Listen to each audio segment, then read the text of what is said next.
sa National Jail Management and Penology Training Institute, Camp Vicente Lim, Calamba, Laguna. July 30 sa Calatagan Covered Court, New Market, Barangay 4, Calatagan, Batangas. At sa July 31 sa Epiphany of the Lord Parish, Camarin, Caloocan City. Let's give blood and keep the world beating. Alagang kapatid. Kasabay ng ating sama-sama at patuloy na pag-iingat laban sa COVID-19, hinihikayat ng Department of Health ang publiko na magpabakuna laban sa sakit na ito. Ang Delta variant ay sinasabing mas nakakahawa at nagdudulot ng muling pagsipa ng mga kaso sa ibang bansa. Ilan din sa nakakuha ng malubhang sakit ay ang mga taong hindi pa nababakunahan. Habang hindi pa tuluyang nakakapasok ang variant na ito sa ating mga komunidad, napakahalaga ng panahong ito upang pababain pa natin ang bilang ng mga nagkakasakit at nagkakahawaan at paramihin ang taong napoprotektahan gamit ang bakuna. Protektahan ang iyong sarili at minamahal sa buhay. Magpabakuna na!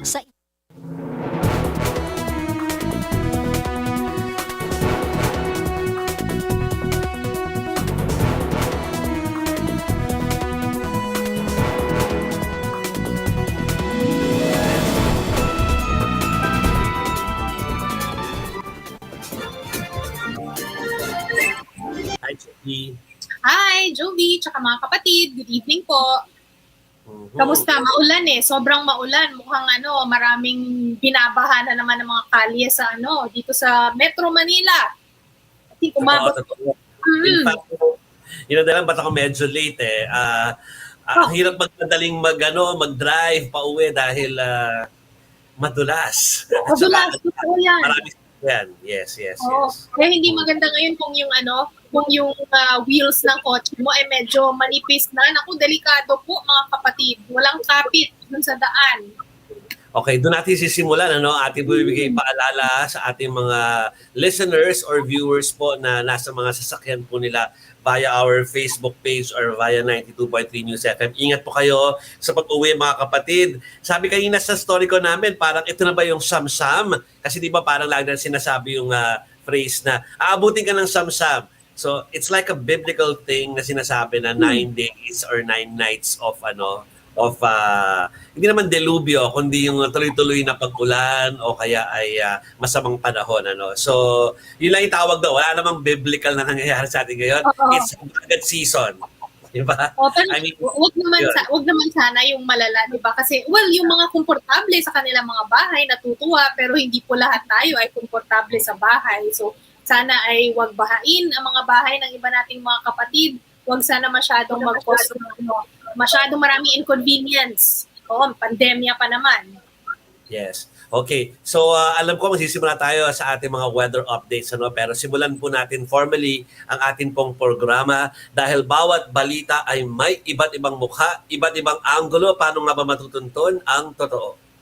Kaya ating himayin ang mga issue sa bansa dito sa 1PH. Ako si Chiqui Vergel. Dito bawal ang fake news. Dito tayo sa totoo lang. Kami ang 1PH, teleserbisyo para sa Pilipino. Ako po si Jove Francisco. Nakatutok po kayo ngayon sa Signal Channel 1 at live din po kami ngayon sa Facebook at YouTube channel ng 1PH. Mag-follow po kayo, mag-subscribe, mag-komento ng maayos, mag-like at mag-share po kayo mga kapatid. Nakapanood din kami via Signal Play app. Mag-register lang ng libreng account sa www.signalplay.com. At ngayong gabi ay napapakinggan tayo ulit sa Radio 592.3 News FM. Ayan. Yes, hello po sa mga nasa mga sasakyan nila. May konti lang pong pagbabago sa ating time slot mga kapatid habang ongoing ang PBA tuwing Miyerkules at Biyernes 6 to 7:30 p.m. po tayo mga kapatid. 6:30 naman po hanggang 7:30 our usual time slot tuwing Lunes, Martes at Webes. Okay? Huwag niyo pong kakalimutan yan para po alam niyo na meron tayong extra 30 minutes every Friday which is tomorrow at saka yesterday mas mahaba kami sa aming pong pagtatalakay. Puntahan na po natin ang mga issue tungkol sa naging epekto po ng mga pag-ulan sa atin pong bansa. Mamaya po meron tayong update tungkol doon sa kung hanggang kailan tayo makakaranas ng ganito. Pero puntahan muna natin yung mga epekto. kamustahin natin ang Dolomite Beach, mga kapatid. Nagkaan po yung mga basura doon sa Manila Bay dahil non-stop nga po itong pag-ulan. Naghalo ang mga inano ng water lily at iba pa pong dumi sa puting buhangin. Agad namang dumating ang mga tauhan ng MMDA at Manila LGU para alisin ang mga kalat. Simula po kahapon, 4 na truck na ang nakakolekta ng kanila pong basura. O 4 na truck yung dami ng basura na nakolekta po since yesterday. Ang ilang business establishment sa kalapit na Adriatico at San Andres Street nalubog sa baha na lagpas gutter po ang level. Ang sinisisi po nila ang isinarang lagusan ng tubig palabas ng Manila Bay at nang ilagay nga po itong Dolomite Beach ay lagi na po itong sinasaran. So yun ang kanilang sinisisi. Ang sagot naman po ng DNR, hindi sinarado ang daanan ng tubig kundi dinivert lamang papunta sa treatment plant. Dagdag pa nila, normal lang na pasukin ng tubig at basura ang beach pagkatapos ng malakas na ulan pero hindi na kailangan i-replenish pa ang buhangin. Okay, experts ang dapat natin kausapin dito pero by the looks of it, may question on sustainability. Will we always do, talaga naman talaga namang nangongolekta tayo ng basura tuwing matapos po may magbaha or tumaas sa mga tubig. Pero wala kung ganyan na lagi nating parang meron ako nabasa kaninang tweet dati daw, ang binabantay lang natin lahat kapag umuulan ay kung babaha ba sa lugar natin o kung yung mga sinampay ng ating mga nanay ay natanggal dahil baka mabasa po ng ulan. Ngayon po, kailangan natin kamustahin ng mga tulad niyang Dolomite Beach na yan. Kung kamulong kalagayan, tuwing na lang pong uulan. So I don't know kung hanggang saan pa natin dadalhin itong ganitong klaseng issue. Pero experts na po siguro ang pwede magsabi dyan kung ito'y merong sustainability na tinatawag, o kaya ay kung meron pong basehan yung reklamo ng mga nasa paligid na para po ma-safeguard yung Dolomite ay hindi na nga po pinapadiretso doon yung papalabas sa tubig from the nearby establishments. Okay? So, tingnan natin. Sabi na, nasa treatment plant daw. Pero kung nasa treatment plant, mas malawak ba yon para po hindi na masyadong maipon yung tubig from the areas na sinasabi natin okay naman po sana kung sa treatment plant na pupunta. Kaya lang, yung capacity ba noon ay kayang dalhin lahat ng tubig na nanggagaling doon? Yun ang malaking question po dito about sustainability. Jove, tsaka yung mga basura daw na nakita dun sa may Dolomite Beach ay usually or karamihan ay kahoy at plastic. Ang sinasabi naman ng mga residente ay baka galing daw ito sa Pasig River o sa mga karatig na probinsya na malapit sa Manila Bay. Ang alam ko as of this afternoon, at least 100 sacks, 100 sako po ng basura ang nakuha na nila. Ang sinabi nga ni Jove, 4 trucks ba? Tama ba? 4 na trucks o marami, yeah. Maraming basura po Anyway, mga kapatid, ito in relation sa mga pag-ulan at pagbaha. Alamin naman natin ang latest update sa bagyong Fabian mula kay Panahon TV reporter Patrick Absun.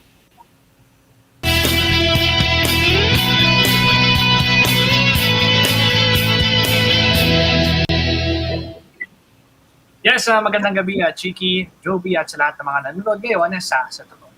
Alas 3 nga ng hapon, huling namataan itong si Typhoon na Fabian, yan ay sa laing 505 kilometers northeast yan ng Itbayata, Batanes. Taglay na yan yung lakas na kanya abot ng 150 kilometers per hour at may pagbugso ng papalong 185 kilometers per hour. Bumagal yung pagkilos niyan, pakaluran, kung saan inaasahan na yung makalabas ng ating area of responsibility bukas ng gabi or sa Saturday ng umaga. Pero mga kabayan, dahil napansin nga natin bahagyang bumaba at lumapit sa kalupaan ng Northern Luzon itong si Fabian. Nakataas ngayon nga itong tropical cyclone wind signal number 1 para sa mga kabayan natin nakatira dito sa Batanes at sa Babuyan Islands. Ibig sabihin, iral nga itong mga malalakas na pagbugso ng hangin sa susunod na 30 hanggang 60 oras dito sa Batanes at Babuyan Islands. Para naman dito sa nalalawing bahagi ng Luzon, asahan pa rin itong mga monsoon rains o yung mga biglaang panandalian na buhos ng ulan na posibleng magdulot nga ng mga pagbaha at pagbuho ng lupa. At syempre para sa mga kabayan nating nakatira sa katimugang bahagi ng bansa, maliwalas pa rin yung panahon dyan, pero dahil gabi na may mga posibilidad pa rin umiral itong mga mahina hanggang sa katamtaman ng mga pag-ulan, epekto naman yan ng itong mga localized thunderstorms. Patrick, kailan inaasahan ang pinakamalakas na epekto ni Fabian sa ating bansa? O ito na ba yon? Sana ito na yon. Ayon sa datos nga ng Pag-asa, Chiqui, inaasahan pang lumakas ito nga pagbugso ni Typhoon na Fabian hanggang mamayang gabi. Pero after nun, Friday ng umaga inaasahan, hihina na yan hanggang sa makalabas na nga ng ating area of responsibility. At by Sunday, tuluyan na kayo nakalabas ng Philippine Area of Responsibility at nasa eastern coast na yan ng China. Pero bagamat nasa labas na yan ng ating Philippine boundary, inaasahang hahatakin pa rin nga nito yung hanging habagat o yung southwest monsoon na siya pa rin magdadala nga nito mga kalat-kalat na may minsang pagbiglaan at pagbuhos na ulan sa susunod na mga araw. Kaya definitely, by next week pa tayo makararanas itong maaliwalas na panahon kung saan magiging normal na ulit yung pag-iral nitong hanging habagat. Pero ang good news naman dyan, Chiqui, ayon sa Pag-asa, wala naman tayong binabantayan na iba pang sama ng panahon na posibleng makaapekto sa bansa sa susunod na 3 hanggang 5 araw. Hindi rin tayo apektado ng Sepaka, yung typhoon na tumama sa China. Hindi naman. Hindi na tayo apektado. Okay. Good. Right? Maraming salamat sa update at sa inyong oras si Panahon TV weather reporter Patrick Absuna. Thanks, Patrick. Pero still, maulan, ano? Maulan hanggang next week will be kind of better than ito nakalipas sa 3 araw. Pero expected nyo na po yun. So ilabas na ang mga bota, ilabas na po ang mga hindi masyadong nababasa ng mga footwear, at saka syempre kapote at payong, di ba? So, mga kapatid, wet weekend, sabi nga nila. Di ba? So magstay na sila sa bahay, tapos manood ng One News tsaka 1PH kasi po meron kami mga primer tungkol sa SONA na darating. Ano po? So kailangan po ninyong paghandaan ang huling SONA po ni Pangulong Duterte. Imagine that. Nakakain naman na siyang SONA. Yeah, correct. At malapit nang matapos. Anyway, so alam nyo naman na may pasabog tayo kahapon, di ba, sa ating pong programa. Yes. At kailangan po natin ito yata yung wish niya ay natupad. Natupad ang wish ng ating guest kahapon. Diba? Ano ba yung wish niya? Ang wish niya kasi ay hindi natin marating yung mga levels na hindi maganda at mukhang nakuha niya yung kanyang wish. Ano po? So punta tayo sa usaping COVID, mga kapatid. Nangangamba po ang OCTA Research na baka magkaroon ng panibagong surge sa COVID-19 infection nang dahil po sa continuous na pagtaas ng kaso dito po sa ating bansa. Kagabi po sa ating programa or STL, sinabi ni Professor Guido David na posibleng pumalo sa 10,000 ng new COVID cases sa bansa by next week, kapag ka po meron tayong naabot na mga numero before mag-weekend. Kaya ang rekomendasyon ng grupo may higpit agad na mga protocols para ma-prevent pa po itong mga hawahan o kaya ay yung worst case scenario. Sa programang The Chiefs naman na in-emphasize ang OCTA ang importance po ng vaccination para makatulong sa pagbaba ng kaso ng COVID-19. Dito po sa NCR, nasa 15% na raw ang populasyon ng nababakunahan. Pakinggan po natin. But I think yung IATF, they could move to a more strict quarantine na ngayon pa lang. Hindi naman kailangan mag-MECQ agad-agad. Maybe move to a GCQ with restrictions, with more restrictions, para may trabaho pa rin naman. And as usual, pag mga ganitong situations, we're also still vaccinating people. We're hoping we could reach mga 20% fully vaccinated by maybe August, mid-August. So that will also help mitigate the spread. So hopefully itong vaccination natin will reduce the impact of the surge. Before natin i-welcome ang ating special guest na Chiqui, ay bigay muna natin ang mga latest data tungkol po sa COVID-19. Yes, ito mga kapatid, nadagdagan naman ng 12 ang local cases po ng Delta variant ng COVID-19 sa Pilipinas. Ayon sa Department of Health, mula sa Central Luzon, ang 6 na kaso, 3 sa NCR, 2 sa Calabarzon at 1 po sa Bicol Region. Lahat naman daw sila recovered na. Sa ngayon, 47 na ang confirmed cases ng Delta variant sa bansa, 8 dito ang active cases. Samantala, umabot na sa 50,562 ang bilang ng active cases ng COVID-19 sa bansa. After yan, makapag-record ng 5,828 new cases ngayong araw. Dahil dyan, over 1,530,000 na ang total cases ng COVID-19 sa bansa. At mga kapatid, nasawi naman ang 17 COVID-19 patients, habang mahigit 3,000 na ang recovered from COVID-19. At tulad nga ng ating teaser kanina, no, para po talakayin ang mga datos po tungkol sa COVID-19. For today, ay makakausap po natin si Professor Guido David ng OCTA Research. Professor Guido, welcome back. Hi, good evening, Jove and Chiqui. Good to see you again. Okay. So, wish granted. Sabi ng ating mga ng ating Panginoon, maganda ang naging, hindi naman maganda, marami pa rin naman yung kaso na lumabas for today, pero at least hindi tayo pumunta doon sa projection na 8K. Mm-hmm. Yeah, that's good. That was actually yung concern natin na baka sumabog yung cases, but apparently hindi. But it's a wish na what I'm saying is we're not out of the woods yet. It can still happen anytime. So kailangan kung power of the prayer yan, kailangan pagpatuloy pa yung prayers natin. Yeah, muna tayo dun sa I mean, talagang importante kasi na talagang alam natin yung mga pwede mangyari, Professor Guido. So, it can still happen, dahil ano ba naman yung mga 6,000 na yan, napakalapit yan sa 8,000. Tapos meron pa mga issue about non-reporting pa or failed reporting from the laboratories.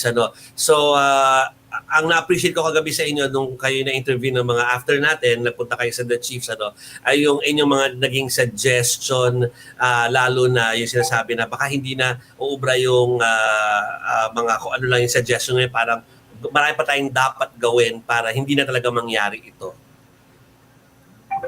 Yeah, sorry. Sorry, medyo nagka-cut off yung connection ko. Pero definitely what I have to say is not only are we not out of the woods, it's also concerning na dumadami yung mga yung mga reports ng Delta variant cases all over the Philippines. Meron na sa Laguna, sa Region 3. So these are some of yung concerns natin. And sorry, I didn't catch yung question mo, Jovi.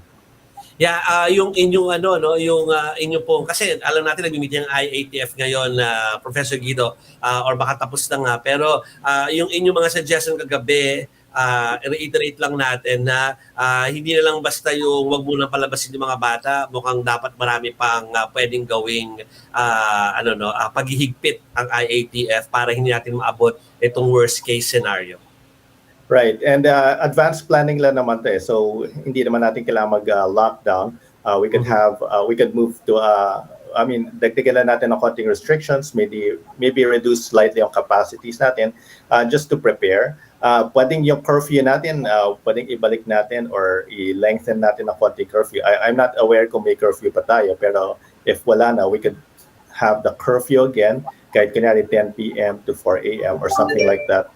And then yung mga kabataan nga natin, adolescents, children, baka pwedeng wag muna natin palabasin. In the meantime lang naman, while we're sorting out the problem. Kasi, even though hindi tumaas yung cases ngayon, we're not sure pa of the exact situation.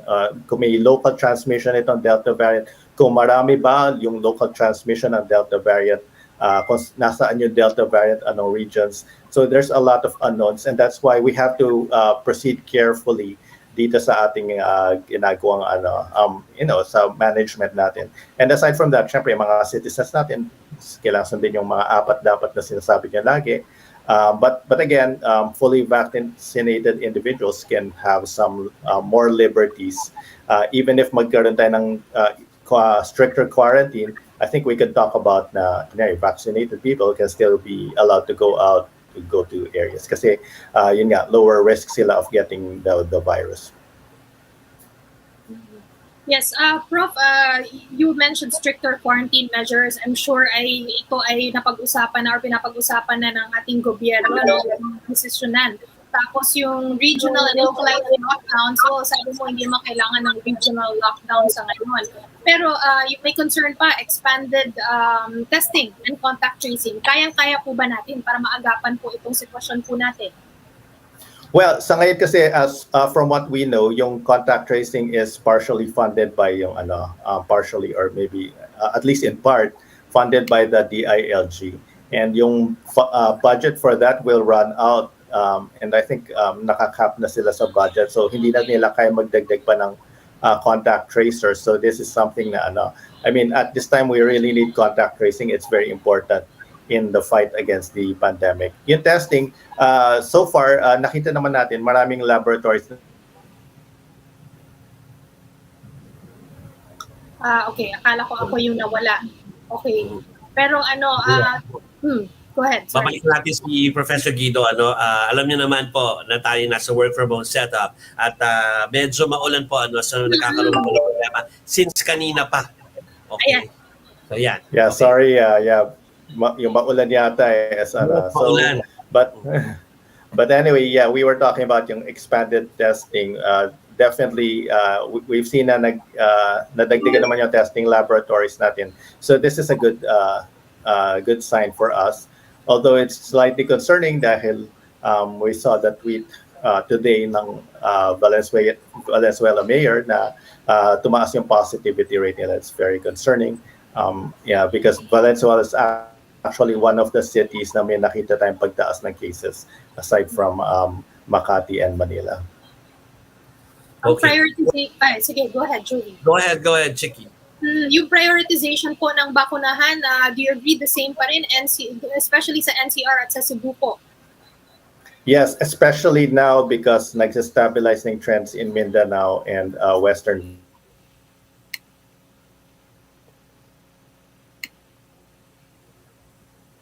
Mukhang agree naman siya dun sa sa prioritization pa rin. Pero I don't know kung may sasabihin siyang may ito-tweak dapat yung prioritization, pero so far it's what he said. I guess yung OCTA ba, Jove, alam mo kung meron ayan, sorry. Go ahead, Prof. Yes, so we hope now we can keep the prioritization because now we can see na very important siya. Central Visayas is still having an increase in cases. In fact, sila yung nag-register ng pinakamarami yesterday, 285 new cases. So we're waiting to see yung data today kung ano yung what's the trend, what's the latest sa Cebu City. Pero yun nga, it's very important to prioritize Central Visayas, specifically to mga Cebu City, Lapu-Lapu, Mandaue, and also the NCR sa vaccination rollout natin. Now we see the importance. Maganda na we have 15% fully vaccinated. We're hoping to get 20% and then to 30%. And then this will help us have a Merry Christmas pag mataas na yung vaccination natin sa NCR. Professor Guido, magpapasalamat na muna kami sa inyo ngayon dahil binigyan nyo kami ng ng reaction agad after natin makuha yung mga data after ngayong araw na ito from the DOH. Thank you at see you soon. Professor Thank Guido. you. I'm thinking hindi ting last time magkakausap tayo because baka maraming updates within the next week, next few days, I don't know. Yeah, definitely. Hopefully, walang updates and no news. No news is good news. Pero yeah, thank you again for having me. Pero malinaw ba, Professor Guido, na yung 10K is the worst case scenario na ayaw natin maabot pero posibleng maabot? Posible yan. We're not ruling it out yet. Sinabi ko lang naman kahapon na if we reach 8K today, we might be seeing 10. Baka magtutuloy-tuloy ng trend. But right now, we didn't see the 8K. Pero I'm not holding my breath yet kasi, may bukas pa, may next day pa. So every day I think about these numbers at nagkaka-nightmare ako sa numbers na yun. So, kaisa nyo kami dyan talaga habang hinihintay natin. We didn't see the 8K today, so you owe us yung arroz caldo o kaya sinigang. Sure. Yeah. Thank you, Professor Guido. Thank you. Okay. Thank you. Ako nga gusto man libre sa OCTA kasi talaga lagi natin sila tinatawagan. Lagi natin sila tinatawagan ako. Lagi nai-istorbo yung dinner nila kapag tayong kausap. So anyway, soon kapag pwede na tayong magkita-kita para kumain, sabi nga nila. Okay, so well, baka posible sa Christmas yon, sabi ng mga opisyal, pero nakamask pa rin daw tayo if ever. May malaking possibility na medyo okay na yung sitwasyon sa Christmas, pero hindi pa rin mask-free. Sabi nga po ni Vaccine Czar Carlito Galvez. So yung pong tinatawag na target for a mask-free Christmas in the Philippines, medyo malabo daw sa ngayon. Una kasing sinabi ng palasyo na posible tayo magkaroon ng merry at maskless Christmas kapag tuloy-tuloy na ang dating ng vaccine supply. Sunod-sunod naman po yung pagdating ng ating mga in-order na bakuna nito mga nakaraang araw. Dumating sa bansa ay higit 560,000 doses ng Pfizer vaccine. Kahapon po yan. Habang nasa 1.5 million doses ng Sinovac ang i-deliver kaninang umaga. Sinabi rin ng NTF na may karagdagang pang 1 milyong doses ng Sinovac ang darating sa Biyernes. Pero ayon kay Galvez, dapat pa rin pong sumunod ang lahat sa health protocols hanggat hindi pa karamihan ng populasyon ay nababakunahan. Pakinggan po natin. We are not recommending to remove the mask because we saw that in different countries, even though they have vaccinated the majority of the people, there is still the need to be having the precautions. Kaugnay po niyan, or well, at least kaugnay pa rin po sa COVID-19 watch natin. Nagkukumahog pa rin ng Department of Interior and Local Government sa paghahanap naman po ng pondo para mai-extend ang kontrata ng 15,000 contract tracers or contact tracers. Una na pong sinabi ni Interior Undersecretary Jonathan Malaya sa The Chief ng One News na umaasa silang bibigyan sila ng pondo ng Office of the President. Napakalaman namang nasa 9 billion pesos mula sa Bayani Agbayani ang hindi po nagastos at bumalik lamang sa National Treasury. Hindi naman ang OCTA Research na kailangan pong paramihin yung contact tracers dahil sa Delta variant. Sila raw kasi ang susi para mapigilan ang pagkalat ng infection. Pero na rin nila ang contact tracing system naman po dahil sa ang nako-contact traced or nako-contact na mga na-expose nga po sa COVID-19. Dapat kasi umaabot man lang sa 20 close contacts kada COVID patient ang naaabot po nila. Pero base sa nakakalap nilang datos, nasa 10 lamang daw ang naabot ng ating contact tracers. Ayan, tayo dyan, nakabantay tayo dyan, Chiqui, kasi yun na nga, baka walang pondo, pero mukhang may pondo, kailangan lang nilang ibigay doon at magkaroon ulit ng bagong kontrata ang mga contact tracers natin. Kulang na nga, mag-e-endo pa. Ano ba? Ang sinabi nga ng Malacanang, di ba, paulit-ulit na hindi ito priority, itong Bayanihan 3, sinasabi nila. Pero pwede naman daw, sabi naman ni Yusek Dancing kagabi, pwede namang magkaroon ng realignment din ng pondo. It's very important po, mga kapatid, kasi si contact tracing Czar Benjamin Magalong ay sinabi niya, weakest link daw itong contact tracing natin dito sa response ng gobyerno sa pandemya. Okay. Punta naman tayo sa Muntinlupa. Nagbabakasakali po na mabakunahan ng Pfizer, yung mga nagbabakasakaling mabakunahan ng Pfizer doon po sa Muntinlupa, medyo may bad news po tayo dyan mga kapatid. Hindi na muna kasi bibigyan ng lungsod ng supply ng Pfizer vaccine. Kasunod po ito ng naiulat na aberya sa cold storage facility noong July 15. Sinigurado po ni Vaccine Czar Carlito Galvez Jr. na mananagot ang mapapatunayang nagpabaya sa pag-handle po ng bakuna. Depensa naman ng Muntinlupa LGU, isolated incident lamang daw po ang nangyari. Tiniyak din nilang gagamit sila ng mas advanced technology para masigurado nakahandle ng maayos ang kanila pong mga bakuna. Okay, sayang kasi so talagang dapat lang na merong ganong mga move pero siguraduhin mo na kaya nilang i-handle para hindi masayang ang mga bakuna, lalo na kung Pfizer po yan. Marami tayong mga nagko-komento na pero wala pa na po tayong oras sa gap na ito. Pagbalik natin na magbabasa po kami ng kaunti. At yung pong followers po o kaya yung mga tipong nag-aaral kung sila ay boboto na sa darating na eleksyon para po kay Inday Sara Duterte, kung tatakbo man, ito na po ang inyong pagkakataon na makilala po ang kanyang tagapagsalita. So sa pagbabalik po natin, makakasama natin ang tagapagsalita ni Mayor Sara. Mamaya po yan sa pagbabalik ng Sa Totoo Lang. Ang bawat isa sa atin ay may kakayahang makatulong sa pagbaba ng kaso ng COVID-19 sa ating bansa habang patuloy ang pagpapalawig ng mga lokal na pamahalaan sa implementasyon ng Prevent, Detect, Isolate, Treat, Reintegrate strategies. Ang ating pagsunod sa minimum public health standards at safety protocols ay mabisang paraan upang mapigilan ang paglaganap ng virus. Sama-sama nating sugpuin ang pandemya. Ang kaligtasan ng isa ay kaligtasan ng lahat.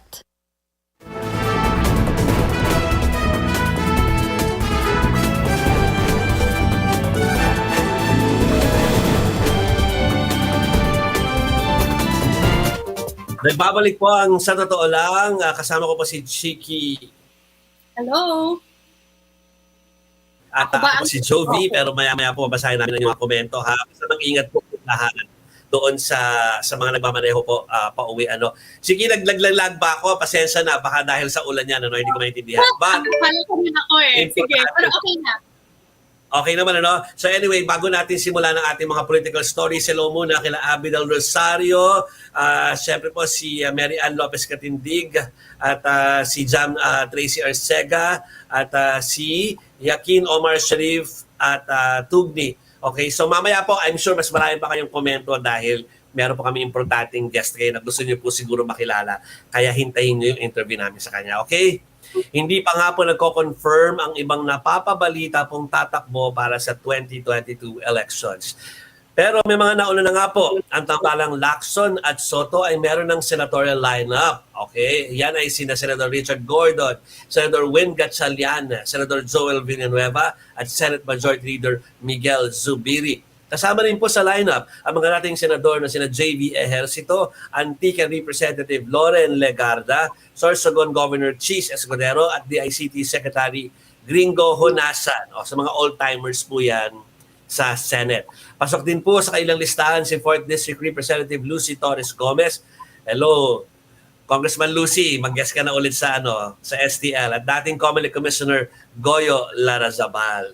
Okay, ang sinasabi nila, hindi pa daw final itong lineup na ito dahil ayon kay Senate President Tito Soto na meron pa silang 5 tao na pinagpipilian para sa natitirang 2 slot sa kanilang lineup at meron pa silang blind item. Yung pasabog daw na isang pangalang mapapasama dyan ay kailangan pong abangan. May hula na ako pero saka na natin alamin kung sino siya. Wala nang oras. Okay? Kung ano man ang hulaan nyo, sige nga, i-post nyo rito. Okay? Punta naman tayo sa nangyayari naman po sa Davao. Nagpositibo naman sa COVID-19 si Presidential Son at Davao City Vice Mayor Sara Duterte. Ito ang isiniwalat ng kanyang ate na si Davao City Mayor Sara Duterte sa kanya pong Facebook post. Sinare din ni Inday para sa screenshot po ng video call nila ng buong pamilya. Kasama po si Pangulong Duterte, nanay po na si Elizabeth Zimmerman at kapatid na si Davao City 1st District Representative Paulo Duterte. Okay? Handa na ba kayo? Handa na kami. Inamin po kamakailan ni Davao City Mayor Sara Duterte na bukas siya sa idea na tumakbo sa pagkapangulo. Pero take note, wala pa po siyang final na decision. At para po makakuha pa tayo ng karagdagang impormasyon, ay makakausap natin ang newly appointed spokesperson ni Inday Sara, si Liloan Cebu Mayor Christina Frasco. Mayor Frasco, good evening. Nakamute po kayo. Good evening, maayong gabi. Mayong gabi. Hello po. Ako, Mayor Frasco, bago natin pag-usapan ang inyong pong inyong principal kung sino po yung magsasalita kayo for her syempre gusto namin makilala kayo ng ating mga viewers si Mama Christina Frasco po ay ang mayor po ng Liloan, Cebu at related po syempre kay Governor Gwen tama po ba kami Ma'am Christina? Yes, Governor Gwen happens to be my mother. Yes. Kita nyo naman po, ebidensya, pagkatitignan nyo siya. Basta po, ni Mayor, ni Governor Gwen. Pero, ang gusto na po namin malaman, ano po yung connection kung paano po talagang napisil kayo ni Inday Sara na, nako, ito pong si Christina, aking pipiliin na maging tagapagsalita ko. How did the process happen po at kayo po ay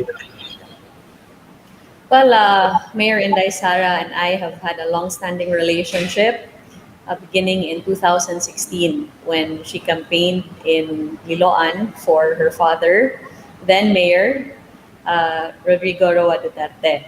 My husband, then Mayor and now Congressman Duke Frasco was the Mayor of Liloan. And we welcomed her to Liloan, being the only LGU in the district to do so.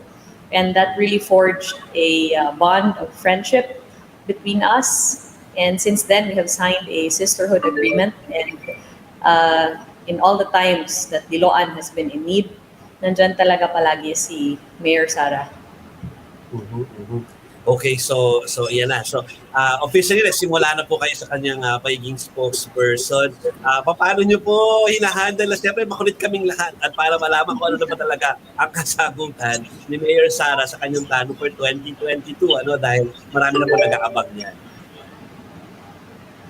Well, Mayor Sara, in her visit here to Cebu, which a lot of us really appreciated, she expressed an openness to the national polls for 2022.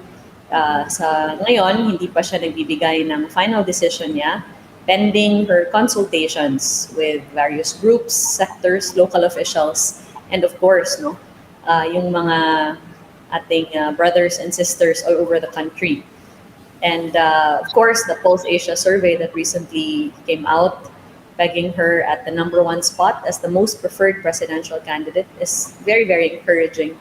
But at the same time, Mayor Sara, being the seasoned, experienced, and compassionate and sensitive mayor that she is, she would very much want to listen to the sentiments and the voice of the people before making a decision for 2022.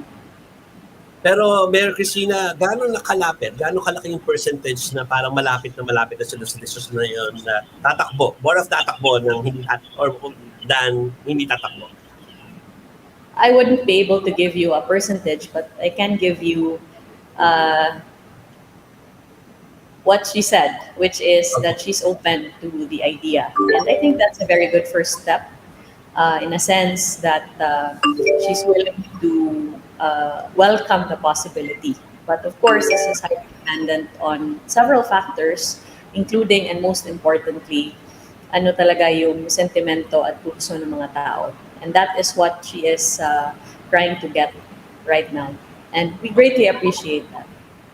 Okay. Mayor Frasco, kayo nabanggit nyo na po yung about the surveys, na totoo naman po sa mga survey na lumalabas kayo na talaga na leading po siya or nasa top spot so far sa mga nakikita nating survey. Pero nakikita rin po ninyo na parang may mga dumidikit sa kanyang pangalan. Sabihin yung mga contenders na medyo dumidikit ng kaunti. Ano naging reaksyon ng kampo ninyo o ni Mayor Sara dun sa fact na yung dating lead niya ay medyo kumukonte? Is there a new survey that came out? I'm not aware of that. Okay. Pero sa huling survey na nakita nyo, ay malawak pa yung gap niya dun sa ibang mga tao? As I know, yes. Yes, okay. Si Chiqui, go ahead. Ikaw muna. Mayor, Duterte tandem para sa 2022, do you think this is a good idea? The people seem to think it's a good idea, considering the results of the Pulse Asia survey. And this very well reflects the satisfaction ng ating mga, the Filipino satisfaction with the Duterte administration and their desire to have a sense of continuity. But then again, of course, Mayor Sara deeply respects the wisdom and the position of her father, our president, and ultimately nakikinig talaga siya sa advice ng father niya. Ultimately, I think the decision lies with Mayor Sara taking into consideration all factors. But at the same time, what we're seeing with the surveys that have come out is that it seems to be what the people want for our country in the coming elections. sinabi niyo po no, na continuity, the word continuity, no? At merong mga kritiko na nagsasabi, ito na tayo sa intriga po, may mga nagsasabi na, ano ba yan, political dynasty? Ano po ang masasabi po ninyo sa mga taong ito? Well, our country is a democratic country, and every elections we exercise our freedom to vote. No position is ever handed over freely by way of relation or decree, unlike if you're royalty, no? So the fact that we have free elections very much assures everyone that no such dynasty will continue, in the sense that the people will still have a right to choose. Secondly, others are making quite an issue out of this, no? But as we can see from the surveys, it doesn't seem to be an issue as far as the people surveyed are concerned. In any event, I think that as far as Mayor Inday Sara is concerned, she is very well qualified to be our next president, having had long-standing experience as a local chief executive, and being in the front lines, being in the battleground, so to speak, has very much prepared her for what's to come. And being a local chief executive myself, on my second term as mayor, with my predecessor having been in the same administration as I have seen benefits of continuity, and how the importance of establishing a strong and firm foundation for long-term projects that ultimately will inure to the benefit of the general population. On your role po as Joey? Yes, go ahead. Yeah. Gusto ko lang sagutin yung sinabi ni Mayor Christina about yung yung kahandaan po ni Mayor Inday Sara, kahandaan or yung kanya pong kanya mga posible po na ng mga traits kung bakit po sa may karapatan na tumakbo bilang susunod na Pangulo ng ating bansa. No? Nakikita ko po sa mga litrato na sumasama na kayo sa kanya mga consultations. Ano po yung ino-offer niya dito sa mga ano yung sinasabi niya na pwede niya maging mga plataforma kapag siya nakikipag-usap sa tao o kaya sa mga ibang politiko, kung ano, parang gusto lang namin makakuha ng idea kung ito ba ay more of the same ba nung sa tatay niya or meron siyang sarili niya na mga ipupus. From what I know of Mayor Sara and the amazing things that she has done in Davao, no, she is very much a hands-on local chief executive, and yung mga programs and projects niya have really benefited multitudes, no, of Davaoeños, and had great impact as far as uplifting their quality of life. So what we can expect from her, as they have seen from her performance as mayor, is a great sensitivity to the needs of the people, the ability to face any challenge head on, and to come up with workable, not just theoretical solutions to the people's problems, and to be able to withstand any challenge that may come her way. Recently, a survey also came out that showed a 93% approval rating of Mayor Sara's performance as mayor of Davao.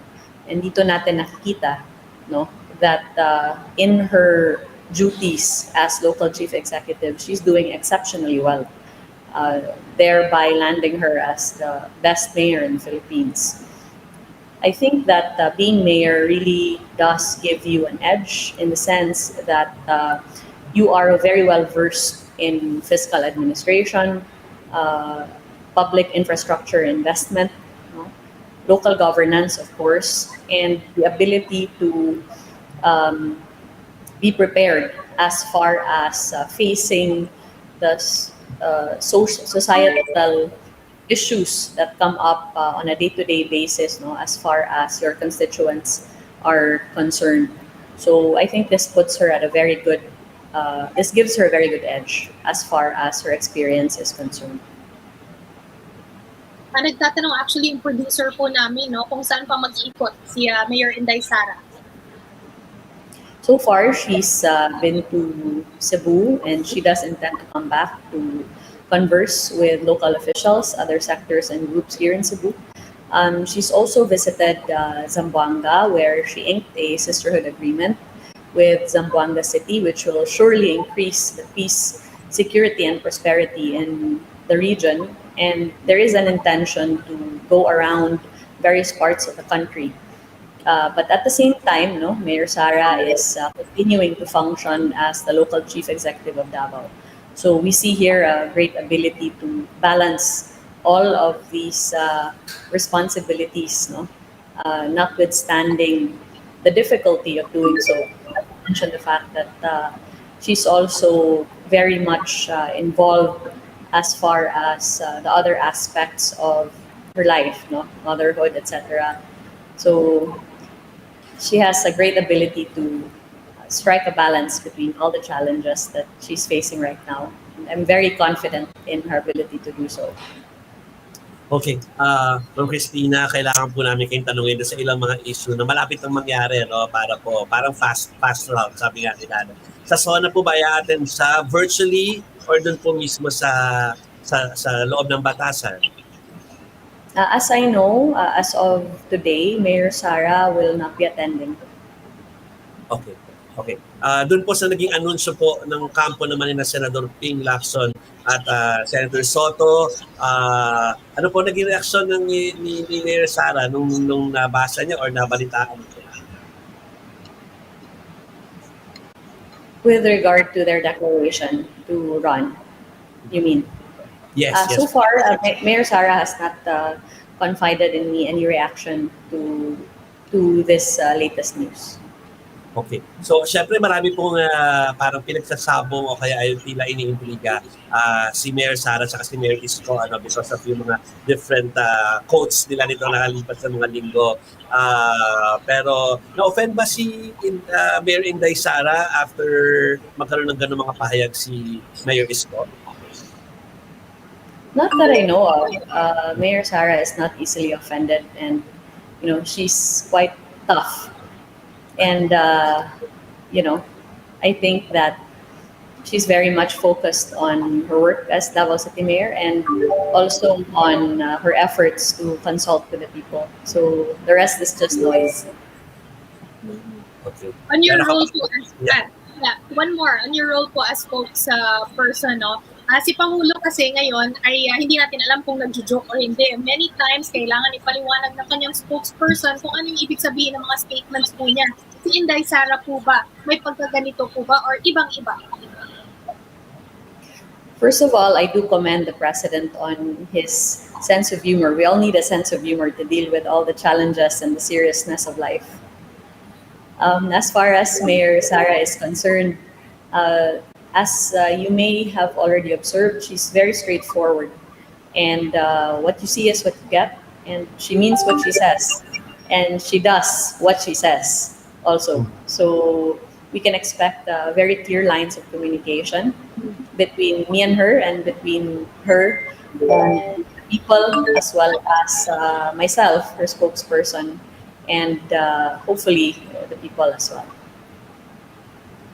Huling hirit sana ako Mayor Christina, before kami magbabay sa inyo at magpasalamat ay malakita natin na meron ng Facebook. Official ba yung Facebook page na lumabas ngayon na connected talaga kay Mayor Sara?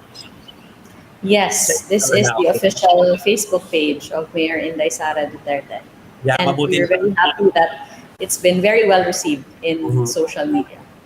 Okay. So, yung packaging po ni Mayor Sara, alam natin na parang tough po na leader at saka yung mga images from the past na kanya po managawa.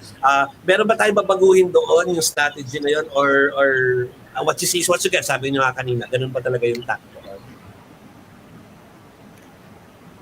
I feel absolutely no need to change Mayor Sara in any way.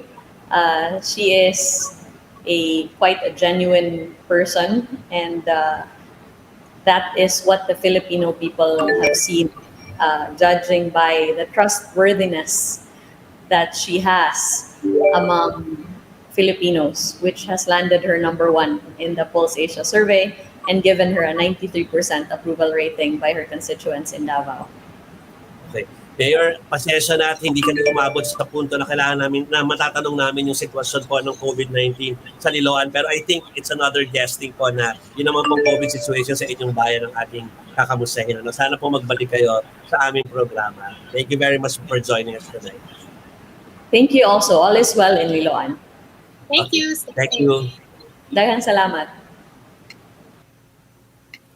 Okay, marami po salamat kay Liloan Mayor at Spokesperson po ni Davao City Mayor Sara Duterte, Ma'am Christina Frasco. We'll see more of her for sure, hindi lang po dito, kundi sa mga soundbites po, sa mga news items sa ating mga platform. Okay, alam mo, meron pa tayo isang guest na importante na gusto natin, si Bayani. So, game na tayo, Chiqui. Game na mga kapatid. Showbiz, chikahan na tayo. Ngayong gabi, kumustahin natin si Lunch Out Loud host at komedyanteng si Bayani Agbayani. Siyempre, makakasama rin natin si MJ Malfoy. Grabe na-distract ako sa mga artwork ni Mayor, Taray. At ni Bayani na nandito kasama natin ngayon. Ang ganda. Bayani, congratulations. Oo. Congratulations lang sa lahat, dahil nga, alam mo, very successful ang mga proyekto nyo. As of recently, LOL is still very much being welcomed in the homes of yung mga viewers natin. How has it been so far? Ay, awa po ng Diyos, pataas ng pataas yung mga ratings namin. At saka yung tinatarget namin na ratings na mataas, nakuha na namin. Thank you, Lord. Kasi syempre, kung mapapansin nyo, kami every makatapos yung show, talaga nagpipray kami on cam. At nagpapasalamat kami sa lahat ng blessings na binibigay ng Diyos sa aming lahat, pati sa pamilya namin. At sa TV5, maraming salamat sa Signal TV at kay Boss MVP, happy birthday belated. At sa lahat po ng mga shows ng TV5, patuloy niyo pong tangkilikin lahat. Ngayon nga po, nasa Singaling ako. Yes, oo. Kayo ang guest doon ngayon. Buti naman na dumayo ka rin doon. Pero alam ko magkakaroon kayo ng proyekto ni Randy, tama ba? Kamusta na yung update tungkol doon? Hopefully, inaayos pa kasi medyo tight pa yung lahat ng mga time slot ng Signal TV tsaka ng TV5. Kaya inaayos pa yung time slot. Pero yung sitcom, pinag-uusapan na nila internally. Thank you, Lord. Salamat. And ikaw ang director nito, tama ba? Hindi pa ito yon, yung iba pang project na... Wow, iba pa pala yun. Pero nasa Viva na po kasi ako Maraming mga pelikula na gagawin kami sa Viva. Thank you, yes. Boss Vic, Ma'am Veronique, Boss Vincent, Boss Val, sa lahat po ng nasa Viva, kay Ma'am June Rupino, Tita June Rupino, at sa lahat po. Thank you po. Buti Bayani ngayon, sobrang immersed mo sa showbiz, no? Talaga, pero alam naman natin dati, syempre lahat mag-eleksyon na. Isa yun sa mga tanong. Oy, go Kuya Jove, anong tanong mo kay Bayani? Sabihin ko lang, parang walang COVID, pandemic sa dami ng racket ni Bayani, ha? Yun na nga Kuya Jove, salamat nga po sa Diyos kasi sabi ko nga sa mga anak ko lagi yan, alam mo, maraming mga magagaling magpatawa, magagaling mag-host, pero tayo lang yung nabigyan ng opportunity. Salamat sa Diyos. Ang daming walang trabaho ngayon. Hindi lang sa showbiz, sa lahat ng profesyon, talagang naghihikahos makakuha ng trabaho. Para tayo magkaroon ng trabaho, talagang ginagabayan tayo ng Panginoong Diyos. Salamat sa Kanya. Kasi po talagang, pag tumitingin ka, kaliwat kanan, sa harap mo talaga pong ang daming nagugutom ngayon, ang daming walang trabaho, ang daming na-stress. Para hanggang 52 years old na ako, 25 years na ako sa showbiz. Until now, nasa industry pa rin ako. Maraming salamat sa Diyos. Kay Mama Mary, thank you so much po sa Kanya. And kasi ang talent, nandiyan na yun Yung opportunity, yun ang mahirap lalo ngayong pandemic. And hindi ka naman talaga mawawala, lagi kang naka-top bill at nasa isip ng mga producers and mga station. Pero ito nga pati family life, kamusta na yung apo mo?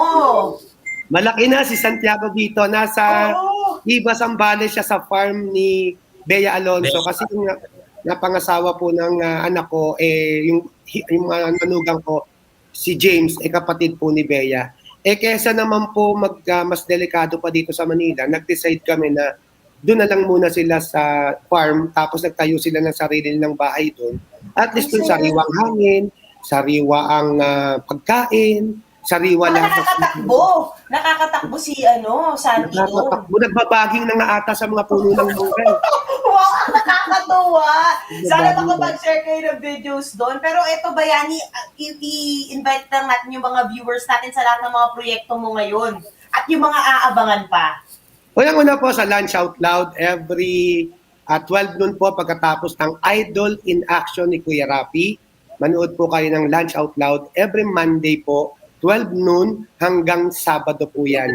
Lahat po ng mga segment namin doon ay ginawa namin para makatulong sa mga kababayan natin na medyo hindi swerte sa kanilang trabaho ngayon, nasa bahay. Bukod na natutuwa at natatawa kayo, matutulungan pa po namin na magkaroon kayo ng kaunting puhunan para po sa sisimulan yung negosyo. At lalo po ngayon, meron kaming bagong segment, yung Buhay Artista. Para po talent show siya na ang matatalo po ay papakain sa buwaya.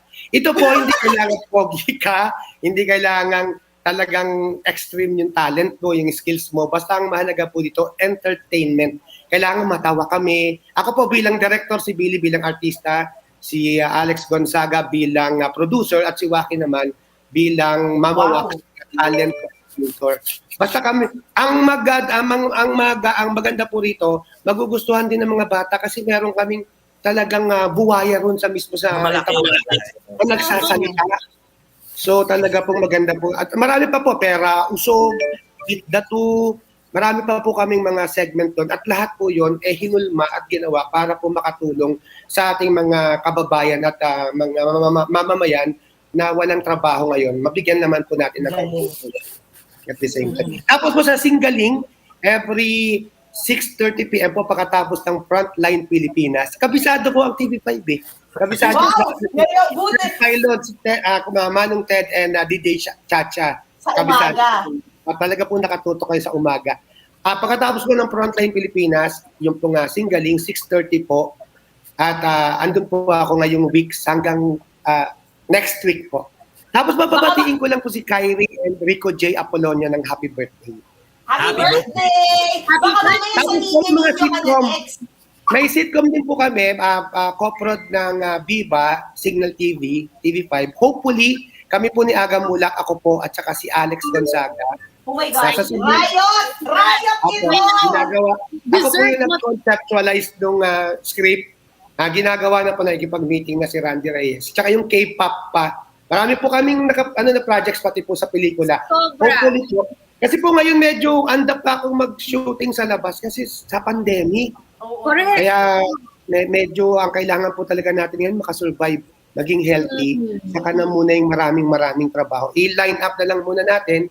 Awa ng Diyos, pag wala na tong pandemic tsaka tong mga variant na dumating, saka po tayo tumodo ng trabaho. Pero sa ngayon po, kailangan po mga kababayan ng mahal naming mga Pilipino, mag-ingat po tayo. Ang mahalaga po ngayon, makasurvive tayo. After this, saka po tayo makita-kita sa finance. Agree na dyan, Bayani. Ikaw deserve mo lahat ng mga blessings na nasa sayo ngayon. Congratulations! Congrats! Maraming salamat, Bayani Agbayani. Siyempre, ang aming happy got sa usaping chikahan na si MJ Marfori. Good evening, guys. God bless po. Ingat po kayo palagi. God bless.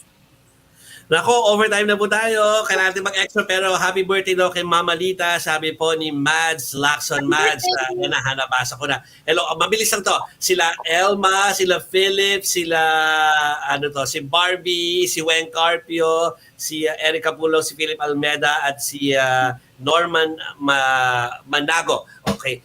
Marami po sa inyo nag-komento, nababasa po namin ang pasensya na overtime na po kami ngayon. So kailangan po namin mag-extra. Thank you sa mga komento nyo. I'm sure mababasa po yan ni Mayor Frasco. Okay? Hanggang sa muli, ako po si Jove Francisco. Mga kapatid, ako naman po si Chiqui Vergel. Huwag na huwag magpalinlang. Dito tayo sa totoo lang. Mag-mask po tayo, magugas ng kamay, mag-physical distancing, stay negative, be positive. Kaya po natin ito, kami ang 1PH, dahil serbisyo para sa Pilipino.